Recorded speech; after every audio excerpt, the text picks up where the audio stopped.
हरि सहनावतु सहनौ भुनक्तु सह वीर्यं करवावहै तेजस्विनावधीतमस्तु मा विद्विषावहै। ओम शांति शांति शांति। शंकरं शंकराचार्यं केशवं बादरायणं सूत्रभाष्यकृतौ वन्दे भगवन्तौ पुनः पुनः। ईश्वरो गुरुरात्मेति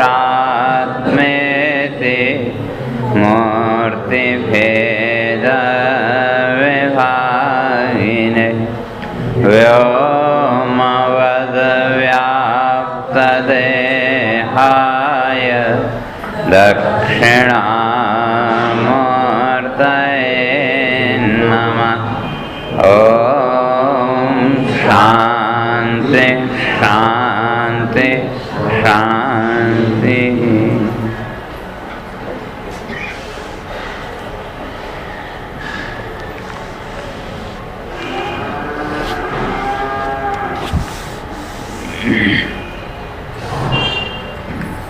ओम माता परमव्यक्तम् इति प्रकृतिरुच्यते। श्रुतौ असंगता तद्वद् असंगो हीत्यतः स्फुटा। चित्सन्निधौ प्रवृत्ताय प्रकृतेः नियामकम् ईश्वरं ब्रुवते योगः सजीवेभ्यः परश्रुतः। प्रधानक्षेत्रज्ञपतिर्गुणेश इति हि श्रुतिः। आरण्यके सम्भ्रमेण ह्यन्तर्यामुपपादितः। अत्रापि कलहायन्ते वादिनः स्वस्वयुक्तिभिः। वाक्यान्यपि यथा प्रज्ञं दार्ढ्याय उदाहरन्ति। क्लेशकर्म विपाकस्तदाशय अप्यसंयुतः। पुंविशेषो भवेदीशो जीववत्सोऽप्यसङ्गजित्। तथापि पुंविशेषत्वात् घटते स्य नियन्त्रिता। अव्यवस्थौ बन्धमोक्षौ आपते तम् इहान्यथा। भीषादस्मादित्येवम् आदौ असङ्गस्य परात्मनः। श्रुतं तद्युक्तमप्यस्य क्लेशकर्माद्यसङ्गमान्। जीवानामप्यसङ्गत्वात् क्लेशादिर्निहतापि च। विवेकाग्रहतः क्लेशकर्मादि प्रागुदीरितम्। नित्यज्ञानप्रयत्ने च गुणानि शस्यमन्वते। असङ्गस्य नियन्त्रित्वम् अयुक्तम् इति तार्किका। पुंविशेषत्वमप्यस्य गुणैरेव न चान्यथा। सत्यकामः सत्यसङ्कल्प इत्यादि श्रुतिजगौ। तो विचार चल रहा था। वो जो आत्मा है, आत्मा का जो स्वरूप है वो क्या है, कैसा है, इस पर विचार कर रहे थे। तो अभी तक पूर्व पक्षियों की चर्चा चलती आ रही थी। सबने अपने अपने अनुसार कहा कि आत्मा। तो शुरू में 4 वाक्य की चर्चा चले तो उसने कहा देह आत्मा कि शरीर ही आत्मा है। और जो उपासक लोग हैं, जो हिरण्यगर्भ के उपासक, प्राण उपासक, तो वो कहते हैं कि प्राण एवं आत्मा। ये प्राण ही आत्मा है। और किसी ने कहा मन आत्मा, और बौद्ध आ गए तो उन्होंने कहा विज्ञानमेव आत्मा। तो इन सब का खंडन करते हुए आए कि भाई ये सब आत्मा नहीं हो सकते। तो आत्मा कैसा है? तो कहा आकाशवत निरंशः, आकाश की तरह व्यापक है। तो तब नैयायिक सामने आ गया, कहा हमारे यहाँ तो आकाश द्रव्य है, तो इसलिए आत्मा को भी क्या मानो? द्रव्य मानो। अब आकाशवत उदाहरण दे रहे हैं। फिर उससे पूछा आपके मत में जब आत्मा द्रव्य है तो उसमें चेतना आई कहाँ से? कहते हैं जैसे द्रव्य में गुण रहते हैं तो उसी तरह से इच्छा, प्रयत्न आदि ये सब क्या है? चेतना आदि ये सब उसके गुण हैं। और जब उस आत्मा का मन के साथ संबंध हुआ तो का कर्ता भोक्ता बन गया। और जो भी परलोक आदि की गति है वो भी का स्वकर्म वस्तुतः अपने कर्म के अनुसार। तो फिर जो मीमांसक मत है भाष्य मत प्रभाकर का, नहीं कुमारिल भट्ट का, तो उन्होंने कहा नहीं, हम तो वो जो चेतना है जिसे आप आत्मा कह रहे उसको तो हम जड़ भी मानेंगे और चेतन भी मानेंगे। तो कहा उसके लिए प्रमाण, कहते हैं प्रमाण सुसुप्ति अवस्था, कि जैसे आपको सुसुप्ति अवस्था में स्वयं की जड़ता का भी बोध होता है और चेतना का भी बोध होता है, तो कहा उसी तरह से हम भी मानेंगे। कहते हैं भाई सुसुप्ति को तो नहीं कहते, और कोई उदाहरण दो तो कहा खद्योतवत, वो जो जुगनू है और बरसात में टिमटिमाता है, तो वो जुगनू में एक साथ प्रकाश भी देखा जाता है और अंधकार भी। तो कहते हैं जैसे वहाँ प्रकाश अंधकार दोनों हैं तो उसी तरह से हम यहाँ भी मान लेंगे जड़ और चेतन। तो सांख्य खड़े हो गए सामने, सांख्य दर्शन वाले कहा नहीं ये बात ठीक नहीं है, क्योंकि जो आत्मा है वो क्या है? निरंश, पहले कह के आए थे। और जो निरंश है जिसमें किसी प्रकार का अवयवी भाव है ही नहीं, तो कहते हैं उसमें ये दो धर्म नहीं रह सकते, एक ही मानो, या तो जड़ मानो या चेतन मानो। और का हमारे यहाँ तो जो जड़ांश है वो किसका? सांख्यकार पूर्व पक्षी के ऊपर आक्षेप करें, आप आत्मा में जड़ और चेतन दोनों मान रहे हैं, लेकिन ऐसा नहीं है। तो ये जितना भी जड़ पदार्थ हैं, जितने भी, ये सब क्या है? प्रकृति के विकार मात्र। तो अगर कहें तो संसार में, इस ब्रह्मांड में, जगत में जितने भी पदार्थ हैं, सारे के सारे पदार्थ क्या है? प्रकृति। इसलिए और ये कैसी है? तो का त्रिगुण, तीन गुणों से युक्त, सत्व, रज और तम। और जिसके अंदर जिस गुण की प्रधानता होगी तो कहते हैं उसके आधार पर भोग आदि भी उपलब्ध कराना, ये भी प्रकृति का काम। या जितने भी भोग हैं वो भी प्रकृति उपलब्ध कराए। और जो मोक्ष है उस मोक्ष का द्वार खोलने वाली भी कौन?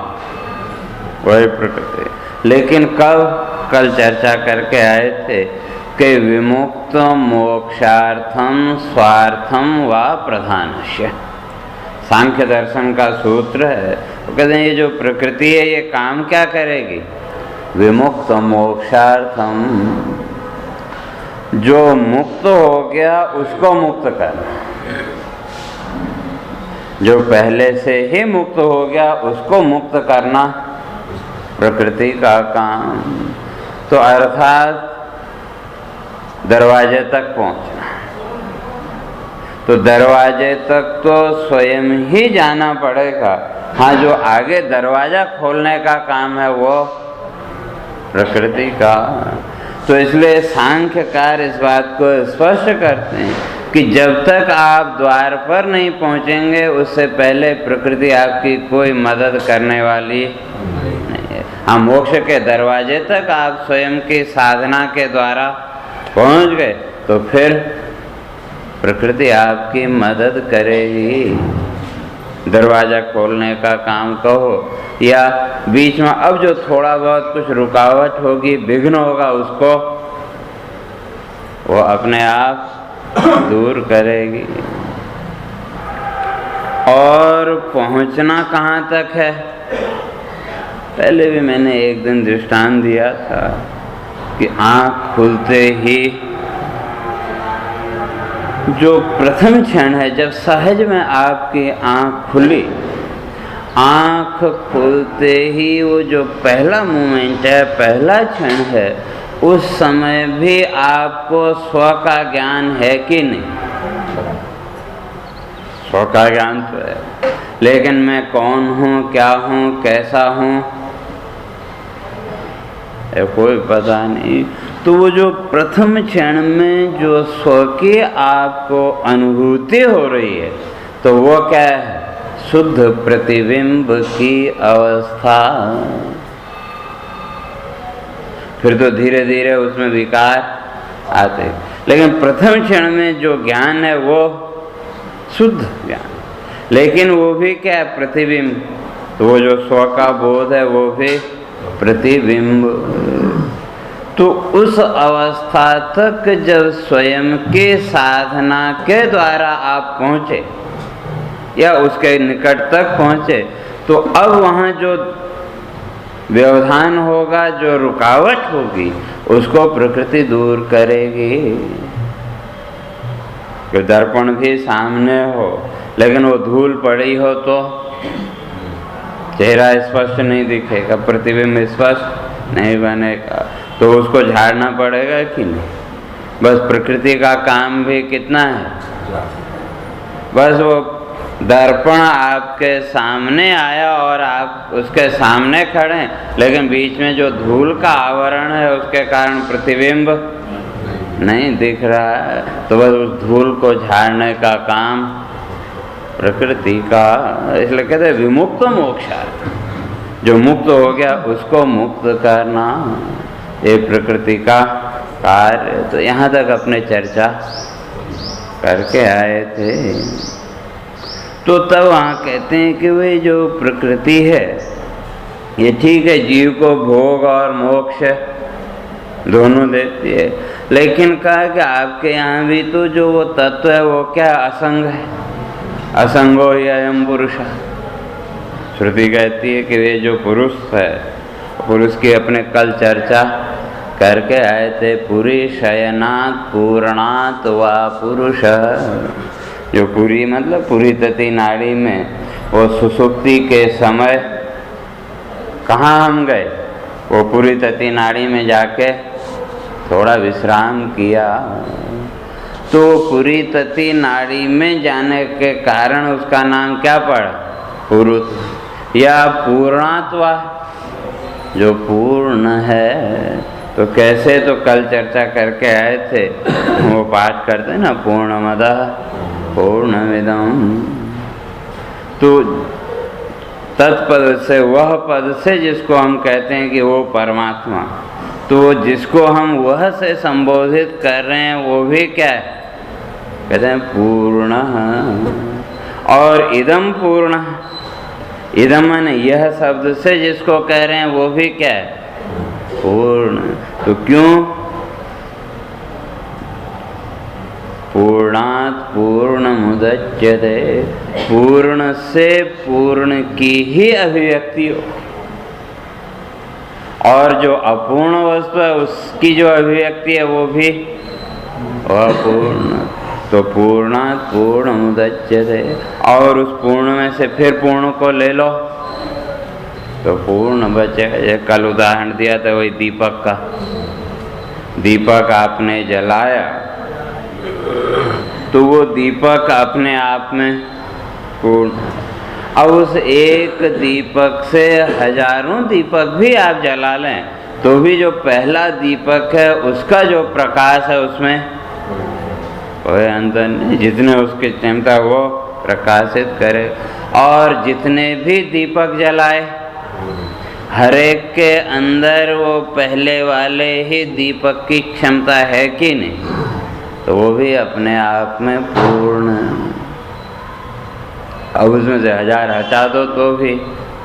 यह उसी तरह दूसरा दृष्टांत देखो, एक दीपक आपने जलाया और उसके सामने 15-20 दर्पण आपने रख दिए अलग अलग साइज के, 1 इंच से लेकर के 20 इंच तक के, अलग अलग रंग के।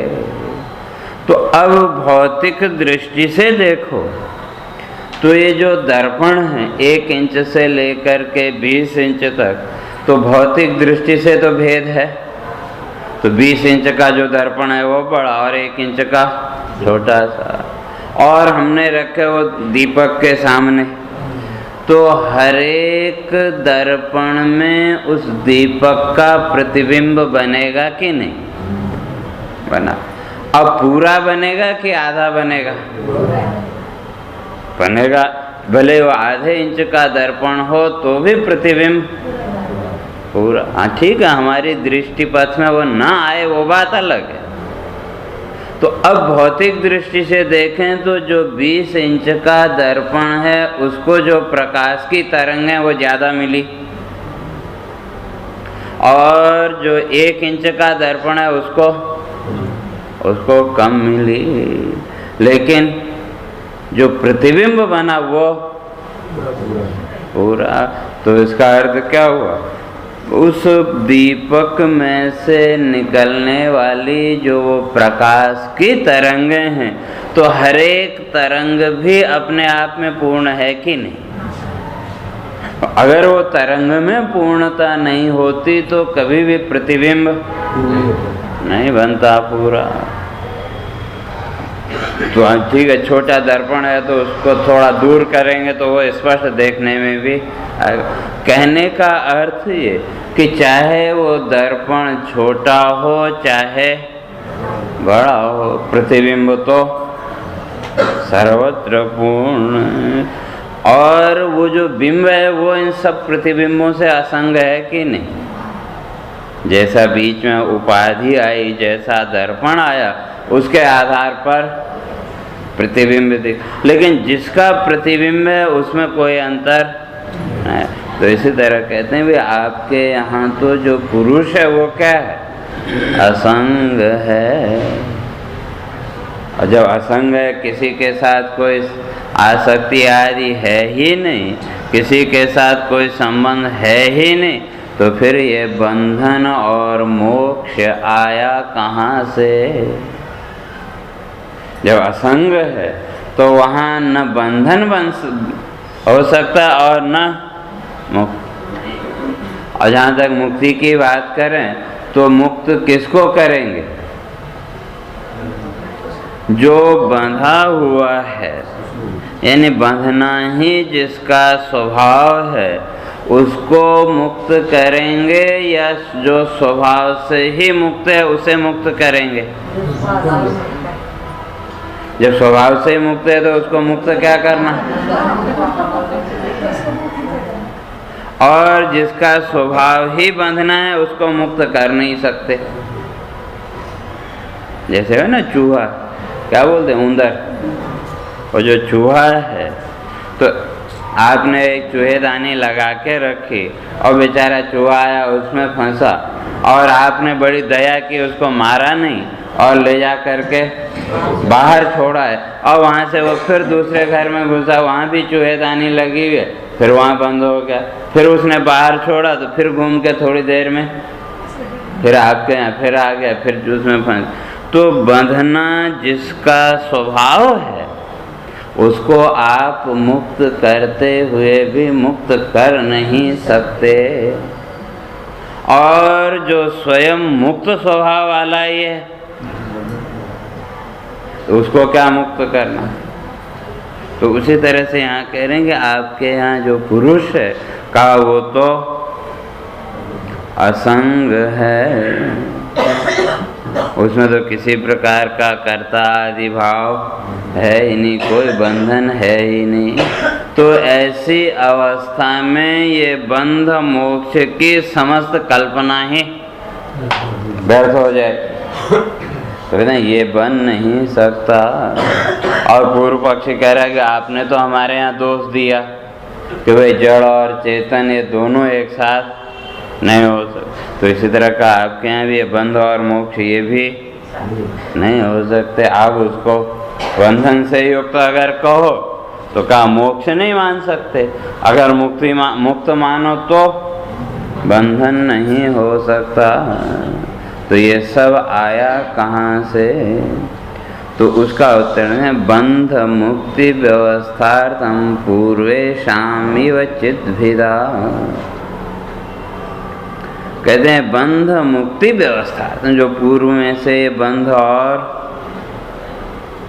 मुक्ति की जो व्यवस्था चली आ रही है, कहते हैं ये आज की नहीं है, ये पूर्वे शाम, ये तो पहले से। और किस आधार पर? तो कहते हैं कि वे चिद्भिदा,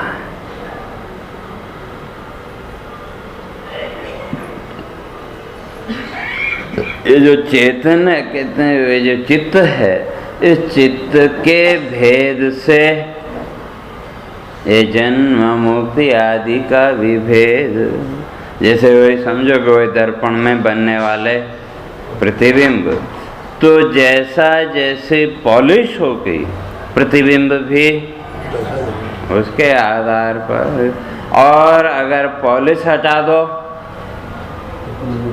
फिर कोई प्रतिबिंब नहीं बनेगा।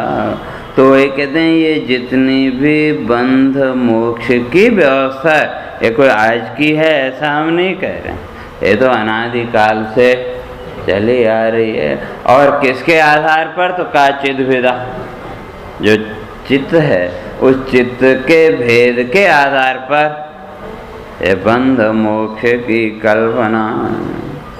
और जहाँ तक पुरुष की बात है, तो कहते हैं पुरुष को तो हम असंग ही मानते हैं, उसमें तो कोई बंध मोक्ष नहीं है। तो ये बंध मोक्ष किसमें है? जिसने अपने आप को कर्ता मान लिया। और ये कर्ता का भाव आएगा कहाँ से? तो कहते हैं अहंकार से। इसलिए कल चर्चा की थी प्रकृते महासतो अहंकार। प्रकृति से पहले जो महत तत्व है अर्थात बुद्धि, उस बुद्धि की अभिव्यक्ति हुई, और उस बुद्धि से फिर अहंकार की अभिव्यक्ति हुई, और अहंकार से फिर आगे 5 तन मात्राएं, और उनसे 5 भूत, और फिर ज्ञानेंद्रिय कर्मेंद्रियां। तो इस तरह से, और मन, 5 ज्ञानेंद्रिय, 5 कर्मेंद्रिय और मन, ये जो 16 हैं, कहते हैं ये विकार मात्र, और 5 तन मात्रा 21 हो गए। महतत्व और अहंकार 23, प्रकृति 24 और 25वां पुरुष। तो इस तरह से सांख्यों के यहाँ ये 25 तत्व। तो इसलिए कहते हैं महतः परम अव्यक्त। कहते हैं कि भाई ये जो अव्यक्त है प्रकृति है, तो ये क्या है? का महतः परम। तो प्रकृति से अभिव्यक्त हुई बुद्धि, और कहा कि भाई आप प्रकृति से बुद्धि को मानते हो, तो जैसे बुद्धि का कुछ न कुछ आभास होता है, तो उसी तरह से प्रकृति का भी तो आभास होना चाहिए। लेकिन कहते हैं कि वो जो प्रकृति है वो क्या है? का महतः परम। वो जो महत तत्व है, बुद्धि तत्व है, उससे भी पर है। तो पर का अर्थ यहाँ सूक्ष्म। हम कहते हैं ना उसकी बुद्धि तो बड़ी सूक्ष्म है, बहुत विचार करता हो, तो हम कहते हैं उसकी बुद्धि बड़ी सूक्ष्म है। और ये जो प्रकृति है जो इस सबका आधार है, कहते हैं वो इससे भी सूक्ष्म। तो इस बुद्धि से भी जो सूक्ष्म तत्व है, जो इसका आधार है, कहते हैं इति प्रकृति, उसका नाम प्रकृति है। और जो चेतन है कहते हैं वो तो असंग है। लेकिन ये जितना भी कर्ता आदि का भाव आया तो ये किसके कारण? वही अहंकार। अहम का बोध होना बुरा नहीं, और उस अहम का तो हम सबको बोध है कि नहीं? यानी मैं का तो हर एक को बोध है। लेकिन जब उस मैं पर हमने आरोप किए, ऊपर से आरोपित करते चले गए, तो फिर क्या मान लिया कि मैं ये हूँ या मैं हूँ जो। तो ये उस मैं पर आरोपित जितने भी आरोप हैं, इन आरोपों से विशिष्ट स्वयं को मान लेना, उसका नाम अहंकार। अहम का बोध होने पर, होते हुए भी उस अहम के ऊपर दूसरे आरोप, और जितने भी आरोप हैं वो अहंकार मात्र। और जब अहंकार आएगा तो कहते हैं कर्तापने का भाव भी आएगा, कि मैं करने वाला हूँ या मैंने किया इत्यादि जितने भी भाव। और जब आप कर्ता बने तो भोक्ता तो बनना पड़ेगा, उससे बच नहीं सकते।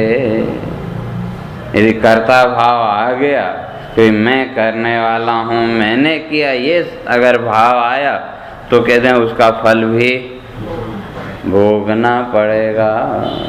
और फल भोगेंगे तो फिर वहाँ वही सुख दुख आदि अहंकार है, तो अहंकार फिर आपको नए नए संकल्प करने के लिए बाध्य करेगा। और जैसे कल भी मैंने कहा था कि और प्रत्येक संकल्प के साथ क्या हुआ? एक नए अदृष्ट का निर्माण। अदृष्ट माने वही प्रारब्ध भाग्य जिसको हम कहते। अब चाहे उस संकल्प को हमने पूरा किया या नहीं किया वो बात की बात है, लेकिन शास्त्रकार कहते हैं कि आपने संकल्प किया, उस संकल्प मात्र से आपका एक नया प्रारब्ध बन गया। अब उसका फल तो भोगना ही पड़ेगा। तो इसलिए कहते हैं हमारे यहाँ जो पुरुष है वो असंग। तो ये जितना भी ये बंध मोक्ष का खेल है, ये किसको लेकर के? तो इस प्रकृति को लेकर के, माया भगवती को लेकर के। तो जो इसके साथ जुड़ गया वो बंधन से युक्त, और जिसने अपने आप को इससे अलग कर लिया वो मुक्त। तो कहते हैं कि ठीक है, आपने क्या माना? प्रकृति का सद्भाव, प्रकृति को भी माना और उससे भिन्न जो पुरुष है उसको भी माना। तो अब योग दर्शनकार आ गया। कहते हैं बात तो आपकी ठीक है, लेकिन आप केवल किसको मानते हैं? प्रकृति और पुरुष को।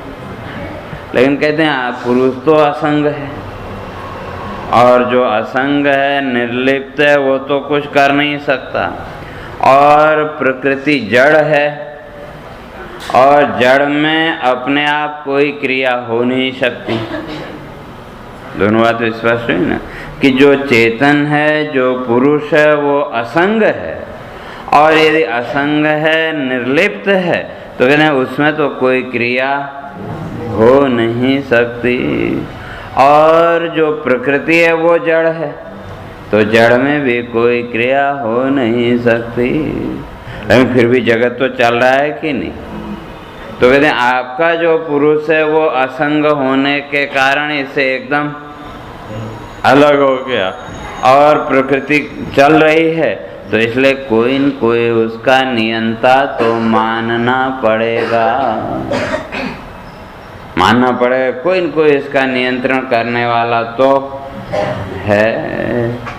तो इसलिए योग दर्शनकार कहते हैं नहीं, हम तो एक और तत्व मानेंगे। सांख्यों ने 25 माने, तो योग दर्शनकार कहते हैं नहीं, अभी एक कमी रह गई है, एक और मानना पड़ेगा इसका जो नियंता। तो कहा उसको हम ईश्वर कहेंगे। तब तीन हो गए, प्रकृति, ईश्वर और पुरुष। पुरुष अर्थात वही असंग ब्रह्म कह लो। तो इसलिए नियंता के रूप में उस ईश्वर को मानना पड़ेगा। इसलिए योग दर्शन और सांख्य दर्शन में सैद्धांतिक दृष्टि से इतना ही भेद है। तो सांख्य दर्शन स्पष्ट रूप से ईश्वर को स्वीकार नहीं करता और उसका इनकार भी नहीं करता। ऐसा नहीं समझना कि वो इनकार करते हैं कि ईश्वर नहीं, ऐसा नहीं। हाँ, जैसे योग दर्शनकार ने या अन्य दार्शनिकों ने ईश्वर की सत्ता को स्वीकार किया, उस तरह से स्पष्ट रूप से वो स्वीकार नहीं करते और इनकार भी नहीं करते। तो तब वो योग दर्शनकार कहते हैं भाई आपकी बात सब ठीक है, लेकिन कहते हैं चित्त सन्निधौ प्रवृत्ताया प्रकृते ही नियामकम ईश्वरम ब्रुवते योगा सजीवेभ्य परश्रुत। कहते हैं ऐसा लोक व्यवहार में ईश्वर आदि के बारे में सुना जाता है और श्रुति आदि में भी ये बात सुनी है। और आपका जो पुरुष है वो असंग और जड़ प्रकृति, सारे अवयव, मन, बुद्धि, चित्त, अहंकार इत्यादि ये सब किसके? प्रकृति के अवयव। तो जब उस चेतन का इस चित्त के साथ क्या हुआ? संयोग हुआ। इस चित्त के साथ जब जुड़ा तो तब कहते हैं इसमें प्रवृत्ति आदि कुछ न कुछ देखने में आएगी। तो वो जो संपूर्ण प्रवृत्तियां हैं इस प्रकृति की, तो कहते हैं उसका कोई न कोई नियामक तो होना चाहिए, कोई न कोई नियंत्रक तो होना चाहिए। और वो जो नियंत्रक है कहते हैं हम उसको ईश्वर मानते हैं अलग से बीच में। असंग जो पुरुष है वो अपनी जगह अलग, और इधर जड़ प्रकृति जो है वो अपनी जगह, लेकिन इस प्रकृति का नियंता ईश्वर को मानना पड़ेगा। तो इसलिए जो सांख्य प्रकृति को एकदम स्वतंत्र मानते हैं, कहते हैं भाई आप ऐसा नहीं कह सकते, क्यों? जड़ तो है, अनादि भले ही मानते हो, लेकिन प्रकृति क्या है? जड़। और इस सृष्टि की संरचना में वो पूर्ण स्वतंत्र नहीं है, लेकिन नियामक तो ईश्वर है। तो कहते हैं कि वे आपका ये जो ईश्वर है वो है कैसा? फिर चलो आप मानते हो ईश्वर को, तो आपका वो जो ईश्वर है उसका लक्षण भी तो कुछ होगा। तो तब उसको बताते हैं कि जीवेभ्य परश्रुत। कहते हैं ये तो जीव से पर है, जीव से भी सूक्ष्म है।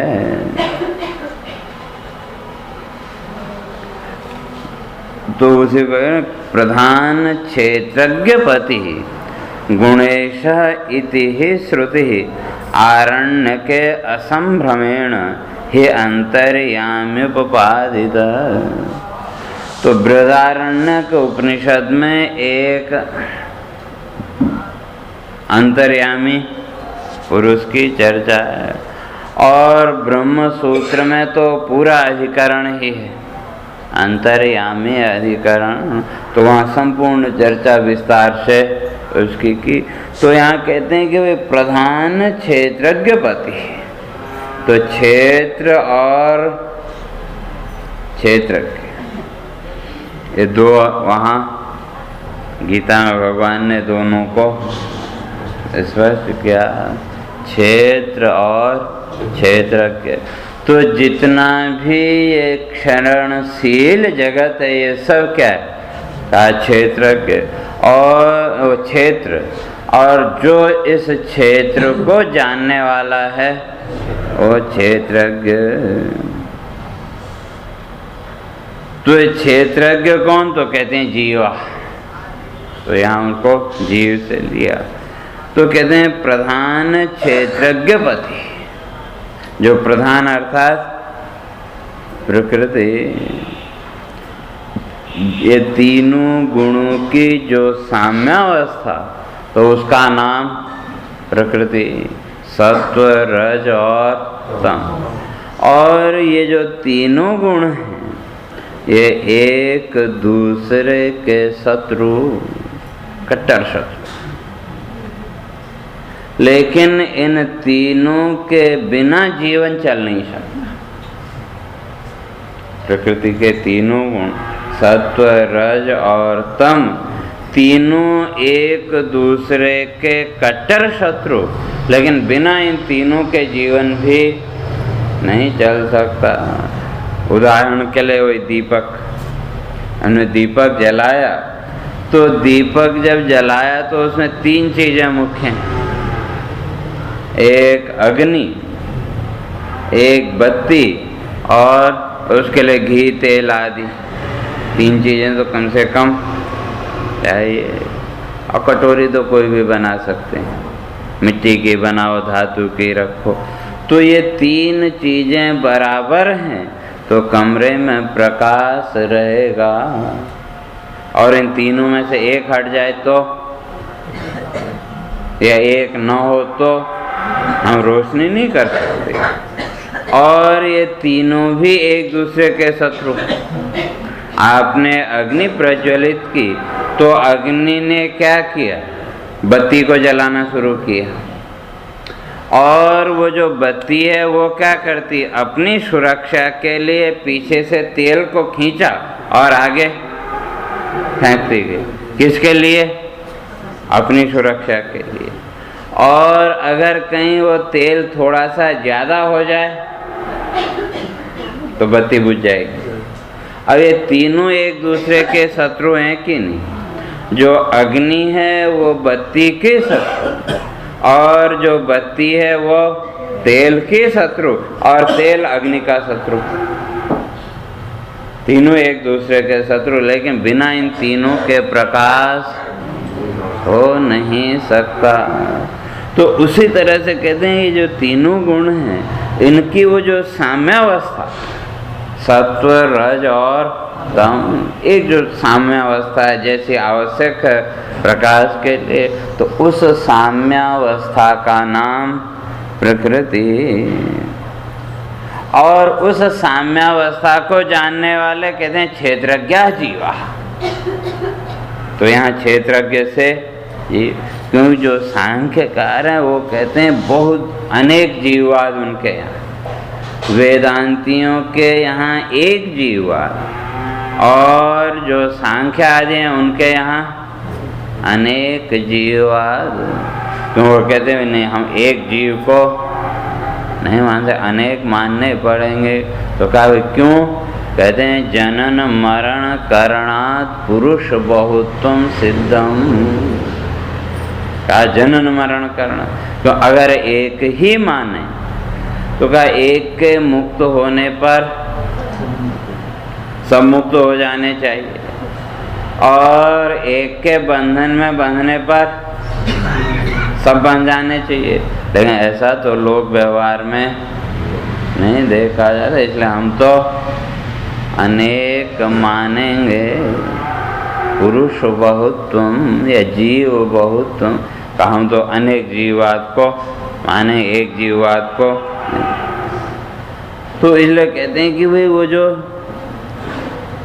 क्षेत्रज्ञ जीवा, वो जो क्षेत्रज्ञ जीव हैं उनका जो नियामक पति, तो वो कौन? तो कहा ईश्वर। तो इसलिए ये तीनों गुणों से युक्त जो जीव, प्रकृति के तीनों गुणों से युक्त जो जीव है, कहते हैं उसका नियामक कोई न कोई मानना पड़ेगा। केवल अपने कहने से नहीं कहते हैं इसको, तो वहाँ ब्रह्म सूत्र में अंतर्यामी ब्राह्मण में स्पष्ट किया, और बृहदारण्यक में भी श्रुति में भी तो इसलिए कहा आरण्यके असंभ्रमेण। और ये तो अरण्य बोलते हैं जंगल को, और इसी तरह से कहते हैं ये शब्द जाल, तो शास्त्र भी क्या है, शब्दों का। तो इसमें इसके भ्रम से जो निकल गया, अभी तक वो एक दूसरे की बात को काट रहे हैं ना, तो ये सब क्या है, शब्द जाल ही तो। तत्व तो जो है वो है, बाकी उसको समझने के लिए पूरा था। तो कहते हैं असंभ्रमेण, जो इन सारे भ्रमों से बाहर निकला, तो उसको तो उस अंतर्यामी का बोध होगा। या असंभ्रमेण, तो वो जो अंतर्यामी ब्राह्मण है, एक वो प्रकरण का नाम है, या उसी तरह से अंतर्यामी अधिकरण, वहाँ ब्रह्म सूत्र में तो एक जो पैरा है, चैप्टर है, उसका नाम अंतर्यामी ब्रह्म, तो वहाँ अंतर्यामी की ही पूरे उसमें चर्चा। तो कहते हैं उसका असंभ्रमेण, भ्रम से मुक्त हो करके जब उसका आप विचार करेंगे, तो वहाँ उस अंतर्यामी का प्रतिपादन आपको मिलेगा। तो इसलिए कहते हैं हम केवल अपने मन से बात नहीं कर रहे हैं, बल्कि ये बात शास्त्रों में भी प्रसिद्ध है कि वे ये जो तीनों गुण हैं, इन तीनों गुणों का अर्थात ये जो प्रकृति है, इस प्रकृति का कोई न कोई नियंता तो है, जिसको हमने ईश्वर शब्द से कहा। कहते हैं कि भाई बात तो ठीक है, ईश्वर आप मानते हो, कोई बात नहीं, लेकिन आपके ईश्वर के विषय में भी तो मतभेद है। कोई उस ईश्वर को कैसा मानते हैं, कोई कैसा ही मानते हैं, तो कहा उसमें भी एक मत कहाँ है। और उसमें एक मत हो तो कहते हैं फिर तो बात बने। तो वही कहते हैं अत्रापि कलहायन्ते वादिनः स्वस्वयुक्ति भी वाक्यान्यपि यथा प्रज्ञं दाढ़ाय उदाहरन्ति। तो कहते हैं अत्रापि कलहायन्ते, कहते हैं यहाँ भी तो ये सब झगड़ रहे हैं उस ईश्वर को लेकर। चलो ठीक है, आपकी बात को अगर सब मान लें तो कहते हैं फिर तो कोई समस्या नहीं, लेकिन वहाँ भी तो वही विवाद।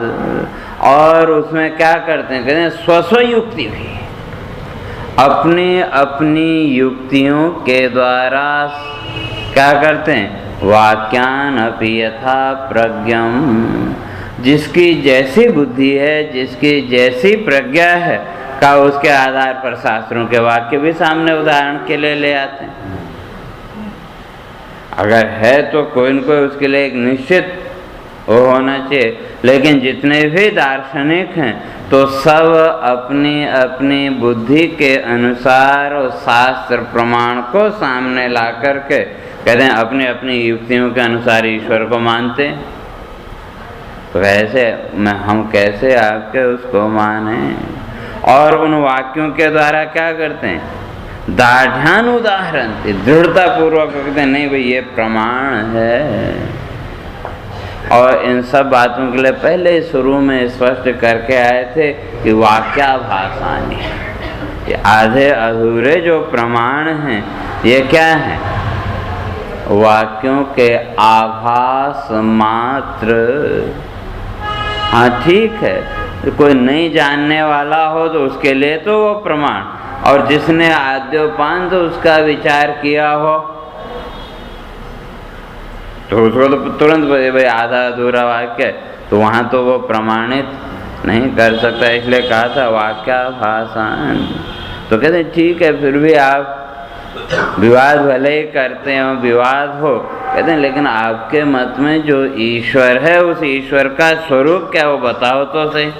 तो उसको आगे स्पष्ट करते हैं कि क्लेश कर्म विपाक तदाशय अप्यसंयुतः विशेषो भवेदीशो जीववत् सोपि असंगचित।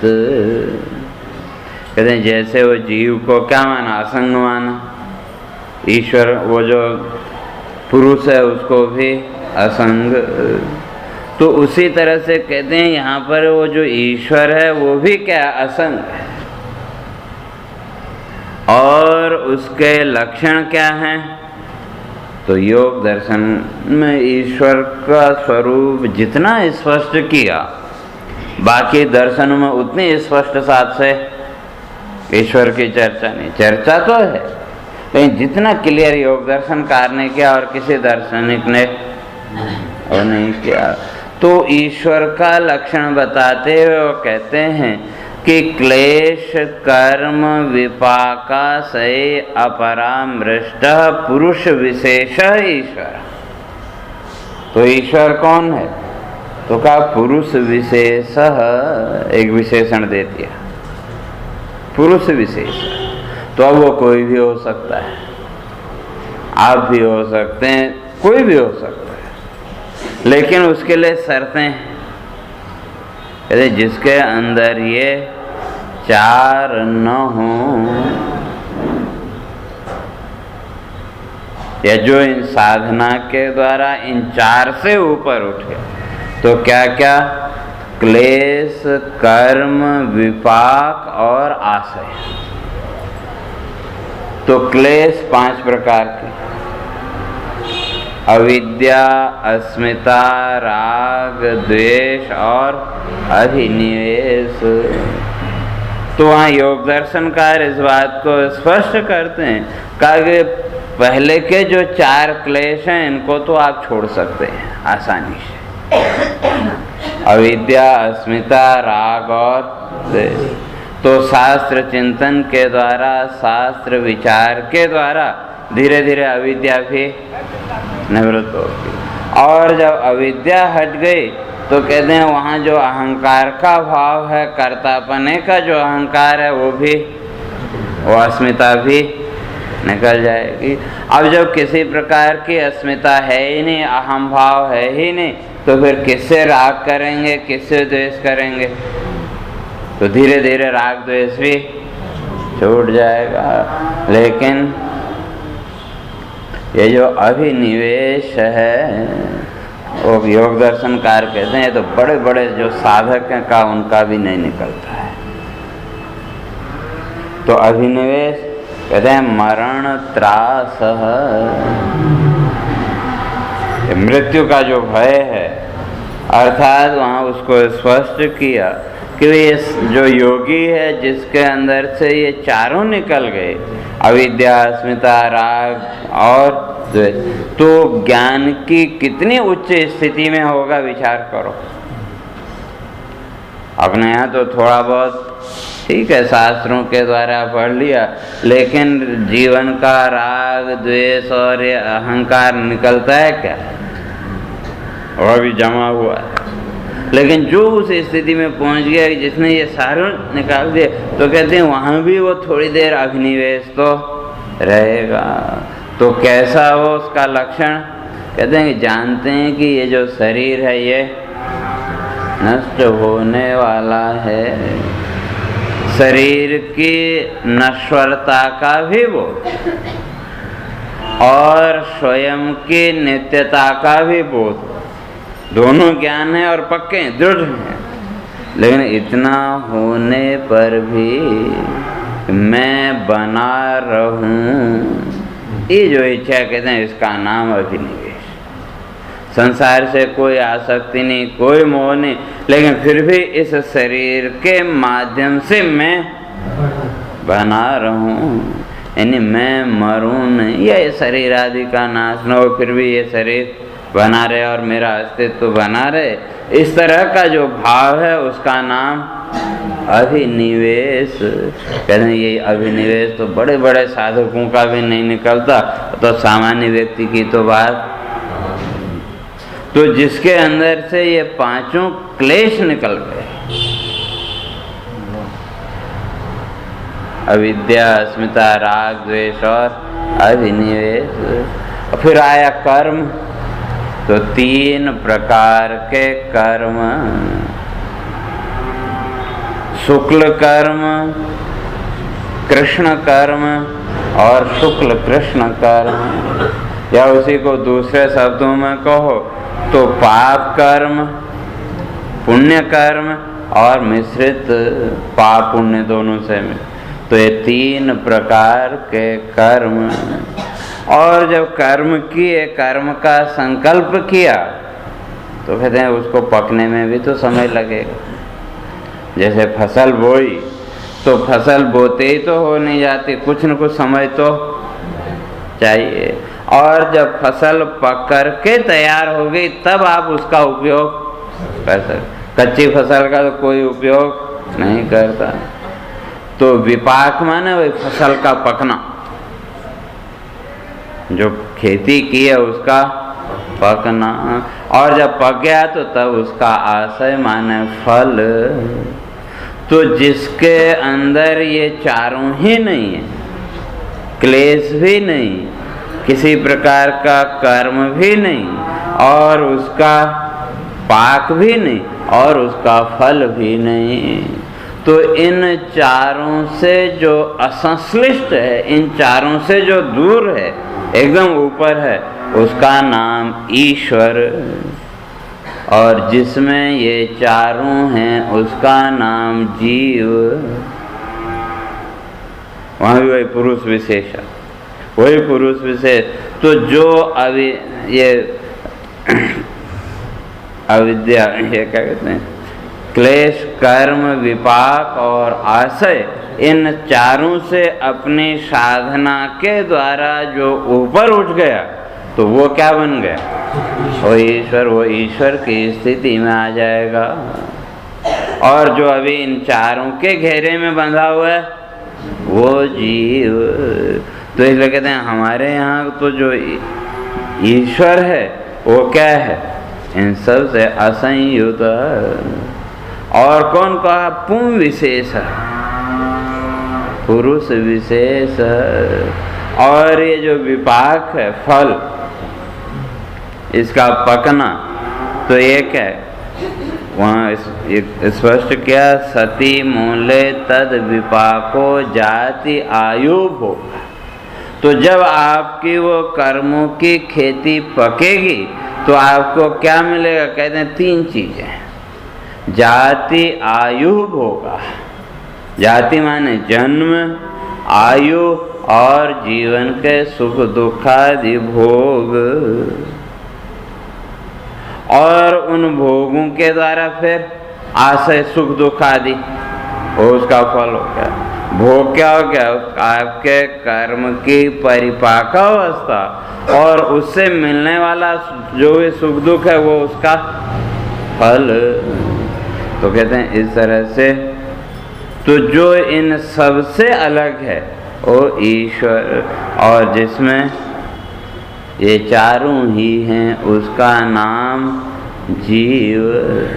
तो इसलिए कहते हैं वो जो ईश्वर है वो भी असंग, और जो जीव है वो भी तात्विक दृष्टि से तो असंग, लेकिन अज्ञान के कारण, अविद्या आदि क्लेशों के कारण ईश्वर होते हुए भी अपने को जीव मान लिया। लेकिन इस बंधन से अगर मुक्त होना मान्यताओं का, तो ये 4 शर्त हैं कि वे क्लेश, कर्म, विपाक और आशय, इन सब से अपने को ऊपर उठाना है। तो कहते हैं कि भाई ये जितनी भी व्यवस्था है, तो इसका जो नियंता है, तो आप कहते हैं कि भाई ये जो जीव है ये भी असंग चित्त, ये भी असंग है, और जो ईश्वर का वो भी क्लेश, कर्म, विपाक, इन सब से ऊपर है। तो फिर जब इन सब से अलग ही तो है, तो नियंता कैसे होगा? भाई आपको अगर नियंता बनना है तो कहीं न कहीं उसके साथ जुड़ना पड़ेगा, और नियंता बन रहे हैं तो कहीं न कहीं जुड़ तो जाएंगे। तो कहते हैं ये बात थोड़ा स्पष्ट नहीं, थोड़ा ये डाउट मन में है कि भाई असंग होते हुए फिर नियंता कैसे बन सकता है? भाई जिसको मतलब ही नहीं है तो वो कंट्रोल कर सकता है क्या? कुछ न कुछ तो, भले ही 1% ही उसकी रुचि होगी तभी तो वो नियंत्रित करेगा, या जो भी व्यवस्था, और एकदम ही वो है तो कोई व्यवस्था नहीं। तो कहते हैं कि वो व्यवस्था कैसे होगी, तो उसकी भी चर्चा अपने करेंगे। लेकिन कल आवाज़ तो सीधे होके बैठी।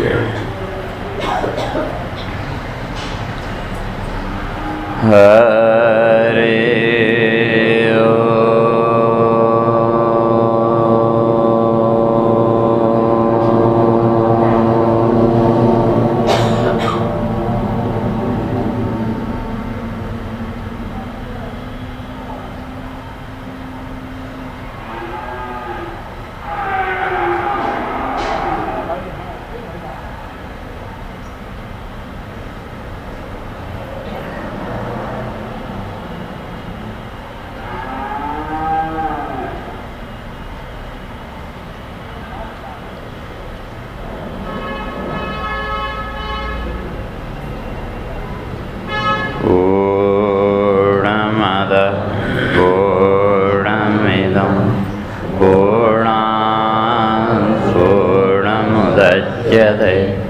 पूर्णस्य पूर्णमादाय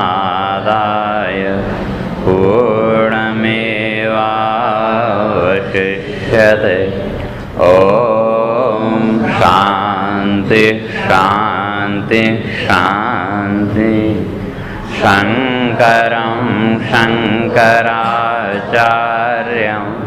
केशवं बादरायणं सूत्रभाष्यकृतौ वन्दे भगवन्तौ पुनः पुनः। ईश्वरो गुरुरात्मेति मूर्तिभेदविभागिने व्योमवद्व्याप्तदेहाय दक्षिणामूर्तये नमः। ॐ शान्ति शान्ति शान्ति।